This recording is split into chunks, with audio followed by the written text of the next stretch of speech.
Cultivating sympathy and empathy for a deeper relationship with our children. What's the difference between sympathy and empathy? Sympathy is the ability to understand and feel pity or sorrow for someone's misfortune. Not someone's misfortune, your child's misfortune. So the misfortune could be, for example, that your child is playing, they fell off their bike, they're playing on a bike, they fall off, they've grazed their knee, they're coming to you and they're crying and they're like, oh, dad, this hurts, oh, I'm in so much pain. How do you react? How do you respond? Do you disregard them? Do you give them attention? This is what sympathy is all about, trying to understand the place of pain that they're coming from. Because when you're able to understand this, you're able to have a meaningful, deeper relationship, because you're providing security and stability for your child to be able to turn to you. And empathy is to understand their feelings, understand where they're coming from. It's quite similar in regards to sympathy, but they go hand in hand. So you're providing that safe space for them to communicate their feelings of what they're going through. You have to be that safety net for your child. This is what sympathy and empathy is about. So, what is the benefit of being sympathetic and empathetic towards your child? Well, it builds a deeper, meaningful relationship. It provides emotional security. It encourages deeper communication. And also, it also encourages you as a support system for your child. The child feels safe enough that they can turn to you. So when they're able to turn to you, you're teaching them indirectly to be secure within themselves, and you're teaching them how to bond and create lasting and quality relationships. Because if they can have a quality relationship with you, guess what? Later on, as they develop and become adults, they can also have stable relationships when they get into a relationship with a potential spouse in the near future. So you're teaching them life skills. You're teaching them what it is to have a relationship. If they can't learn it from the father or the mother, then who else can they learn relationship skills from? Who else can they have a relationship with? When the nearest and dearest one isn't showing that they are interested in the relationship, their future could have a massive impact in a negative way. So you have to take heed of being more empathetic and sympathetic towards your child. It doesn't matter how big or small it is when they're coming to you for something. And the hardest thing is when you're distracted, when you're doing something, and at that moment your child needs you for those few minutes. Do you turn them away, or do you give them that attention? What do you do in that moment? And this will happen frequently as long as you're around them. And you have to show them the patience. You have to show them that you are there. And you have to show them that you are easy to approach, because this provides emotional security and stability.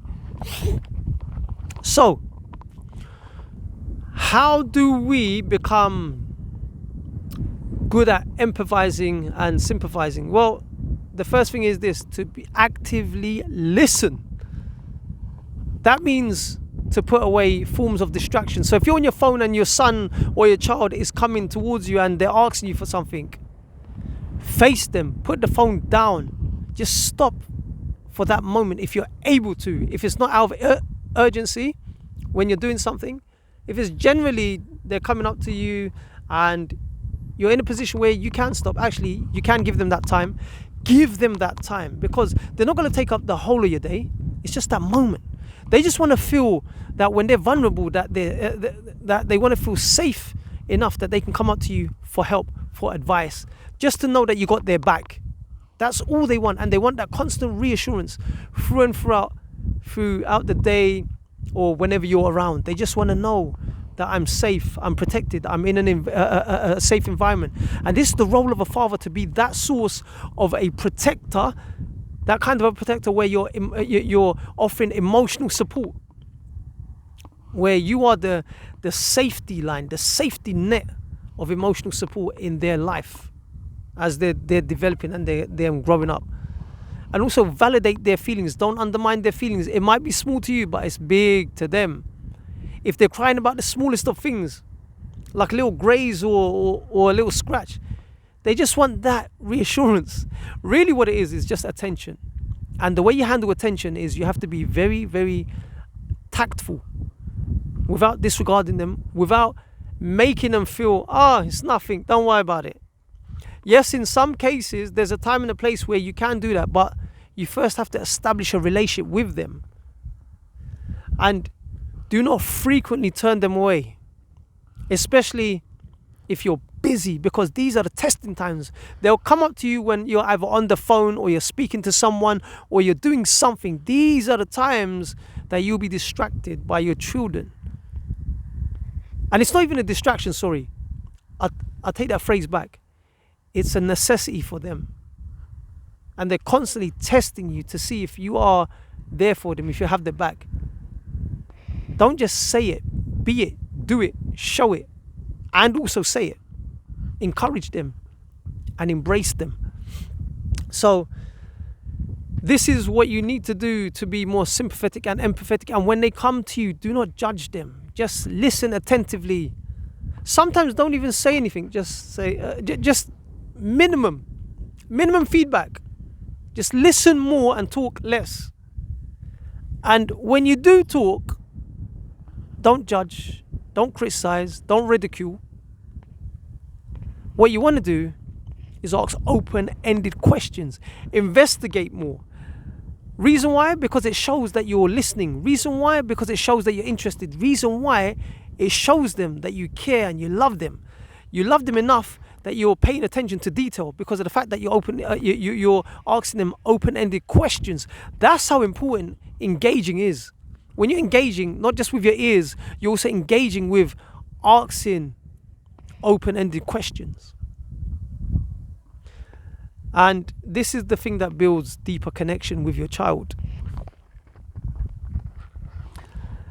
Sometimes the best thing a father can do, not all the time, sometimes, is to show your own vulnerability. I'm not trying to tell you to be soft all the time, but once in a while, you know what? Sometimes show your stresses, but don't take it out on them. Show your stresses and your frustrations of life, but also show them how you're tackling the situation. Yes, it's a challenging situation that you're going through, but show them that there is hope. Show them that you are strong. Show them that you've got this. You're just going through a tough time, but you're working through it. They have to see you working through it, not you necessarily crumble and stay down. No, it's okay to crumble, but don't stay down. Don't stay in that place. They have to see you how you overcome challenges in life. This is so important to them because you're skilling them up for life. You understand? And also demonstrate kindness. Be kind towards them, especially if you're going through a tough time. You don't have to take it out on them. Show them, yes, it's stressful, it's challenging, but Daddy's got this. Daddy's working on it. Daddy's not going to give up. They need to see that from you because you're teaching them tenacity. You're teaching them mental toughness. Yeah? So these are the things that I would suggest that you start doing. Incorporate active listening. Incorporate embracing your child, especially at challenging times when you're distracted by work or you're speaking to someone on the phone or you're speaking to your spouse or you're speaking to someone, because they'll come up to you at those times just to test you, just to see, yeah, my dad's got my back. He means what he says. He's showing me and he's doing it by action. So these are the types of things to watch out for. Okay, so what you want to do is, like I've said before, and I must emphasize this over and over again, as a protector, as a provider, one of your roles is to provide emotional security for your child. Allow them to express themselves. Sometimes they may be frustrated and they're shouting at you, and it can come across as disrespectful.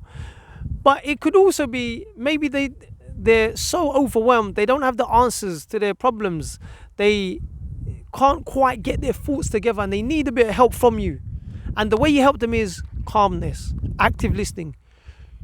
Show them patience by you not overreacting or screaming and shouting. Because when they see you calm and composed, that reassures them that everything's going to be all right. But when they see you switch and flip, it makes them even more insecure because they can't turn to you. They feel threatened by you. From you becoming the protector, you have now become the aggressor. So this is what you got to be careful of. Be careful how you react. Yeah, and even from time to time, have open communication with your child. Set some time aside just to touch base, just to see how they're doing. Hey son, what you been up to? What are you doing? Yeah, how's your day? How's that going? How's your work going? What are you playing with? Like these kind of questions. Have open-ended discussions from time to time. Make a bit of time to sit down and talk to your child. I personally, what I do, I touch base with my daughters and with my son. Sometimes I could be just eating and just on my phone taking care of work, and my daughter would come up to me, and I'll stop everything and I'll be like, babes, how's your day? What you been up to? The thing is this, when I have started to practice this and I've turned into a habit, my daughter feels safe, my children feel safe enough to turn to me. And they feel, okay, you know, I'm in a safe environment, I've got a good relationship, I've got a good connection with my dad, I can turn to him for things, I can turn to him for help. And that's what you want. You do not want other people taking advantage of your children. And the only way this will happen is when you are not mindful about how you are coming across. So you need to be more empathetic and sympathetic towards your child's needs. Yes, that's right. These are needs of your child. Yeah. So reinforce their feelings, validate them, praise them from time to time, encourage them. And the way you encourage them is by you being a bit more embracive about how you carry yourself, what you say, what you do. They need to see that in you, from you. More calmer, more composed, more thoughtful, more embracive. This is how you pay attention to details. This is what you call creating an emotional, safe space for them.